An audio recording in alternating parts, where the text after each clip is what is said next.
భారత రాజ్యాంగంలోని ఆర్టికల్ 166 రాష్ట్ర ప్రభుత్వ కార్యకలాపాల నిర్వహణకు సంబంధించినది. రాష్ట్ర ప్రభుత్వంలో కార్యనిర్వాహక చర్యలు ఎలా నిర్వహించబడతాయి, ఆదేశాలు తయారు చేయబడతాయి మరియు నియమాలు ఎలా ఏర్పాటు చేయబడతాయి అనే దాని గురించి ఇది అనేక కీలకమైన నిబంధనలను వివరిస్తుంది. ఆర్టికల్ 166లోని ప్రతి క్లాజ్ యొక్క వివరణ ఇక్కడ ఉంది. గవర్నర్ పేరిట అన్ని కార్యనిర్వాహక చర్యలు.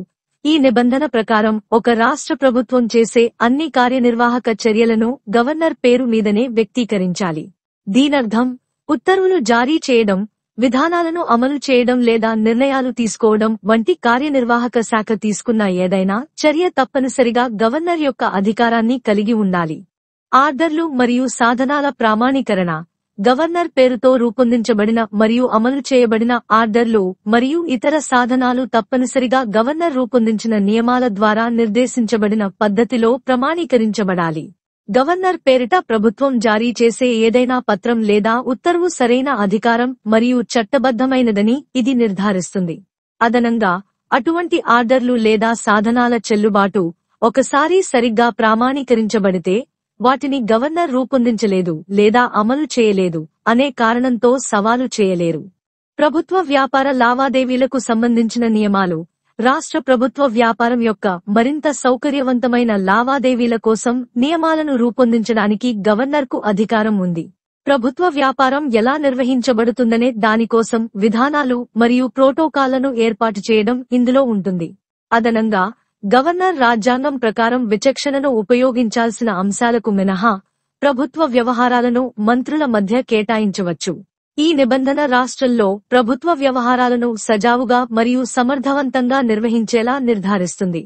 మొత్తం మీద భారత రాజ్యాంగంలోని ఆర్టికల్ 166 రాష్ట్ర ప్రభుత్వం యొక్క కార్యనిర్వాహక చర్యలు నిర్వహించాల్సిన ఫ్రేమ్వర్క్ ను వివరిస్తుంది. ప్రభుత్వ వ్యాపారం యొక్క సరైన అధికారం, ప్రమాణీకరణ మరియు నియంత్రణను నిర్ధారిస్తుంది.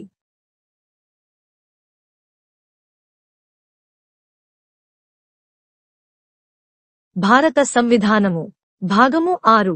రాజ్యములు. అధ్యాయము 2. కార్యపాలక వర్గము. ప్రభుత్వ కార్యకలాపముల నిర్వహణము. ఆర్టికల్ 166. రాజ్య ప్రభుత్వము యొక్క కార్యకలాప నిర్వహణము. 1.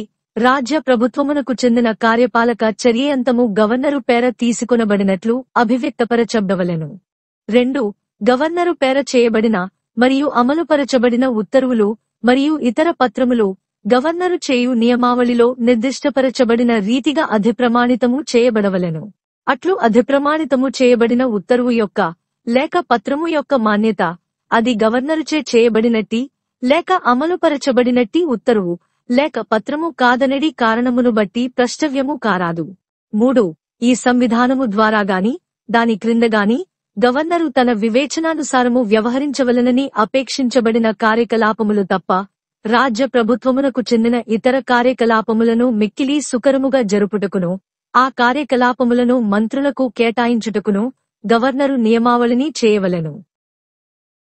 The Constitution of India. Part 6. The States. Chapter 2. The Executive. Conduct of Government Business. Article 166. Conduct of business of the government of a state. 1.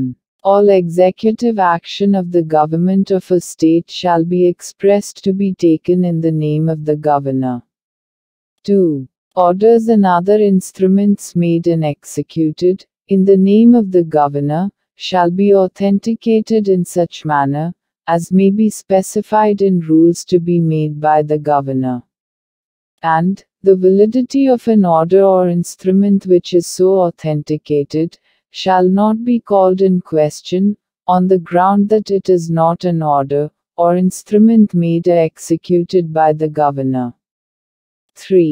The governor shall make rules, for the more convenient transaction of the business of the government of the state, and for the allocation among ministers of the said business. In so far, as it is not business, with respect to which the governor is by or under this Constitution required to act in his discretion.